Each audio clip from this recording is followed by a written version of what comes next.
Robert Bob Freeman graduated from Lehigh University with a degree in mechanical engineering in 1943, served as navigator in the 8th Air Force in England during World War II, and returned to the U.S. receiving his mining engineering degree from Colorado School of Mines in 1944. He began his career in the gold mines of Alaska, but quickly moved on to Eastern Associated Coal Corporation, or EACC, in 1949. At EACC, he began in the engineering department and worked his way up the management ranks in various positions from rodman, transitman, resident engineer, assistant mine foreman, production engineer, and as mine superintendent of Wharton No. 1 and No. 2 and Copperston Mines. In 1970, he was promoted to vice president, then president in 1977. Eventually becoming Executive Vice President and Chief Operating Officer of EACC's parent company, Eastern Gas and Fuel Associates. Weir International Incorporated CEO Dennis Kostick worked for Bob for 7 years at EACC. He recalls Bob as a stalwart, very intelligent with a very big presence. He was demanding but respectful. His workers trusted him because what he said and directed them to do usually worked out.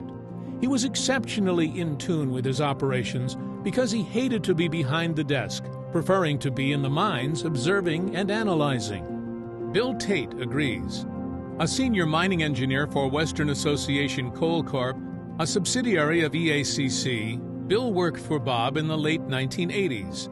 Bob had a complete toolkit, good education, good character, financial acumen, and had a passion for mining. He was a very caring man who worried about his staff. He was a natural-born leader. In the 1950s, as the chief engineer for EACC, Bob was responsible for long-range production planning. He began to study mechanized longwall mining systems that were in use in European mining countries. Longwall mining, a type of practice considered to be a full extraction method, nets more coal with fewer miners than traditional room and pillar techniques. Longwall mining is an almost continuous operation involving the use of self-advancing hydraulic roof supports, a sophisticated coal shearing machine, or plow, and an armored face conveyor paralleling the coal face. Working under the mobile roof supports, the shearing machine rides on the armored face conveyor as it cuts and distributes coal onto the conveyor for transport out of the mine. The steel canopies of the roof supports protect the workers and equipment located along the longwall face, while the roof is allowed to collapse behind the supports as they are advanced. Bob quickly recognized that modifications to those designs and operations could significantly benefit U.S. coal production, reduce the number of miners needed for mining the coal, and improve the safety of his mine personnel and mining equipment. Bob imported mechanized European longwall systems into the coal seams of southern West Virginia and worked with the European manufacturers to modify the equipment for U.S. implementation. More horsepower was needed, along with bigger and stronger roof supports for the area's virgin ground and larger blocks of coal for development. The Europeans could not understand the need for the modifications and mocked Bob's requests. With patience and perseverance, he eventually convinced a manufacturer to build a system to his specifications and installed the first U.S. longwall system at the Stotesbury mine in the early 1950s. However, he soon realized the machines would need regular servicing to be maintained.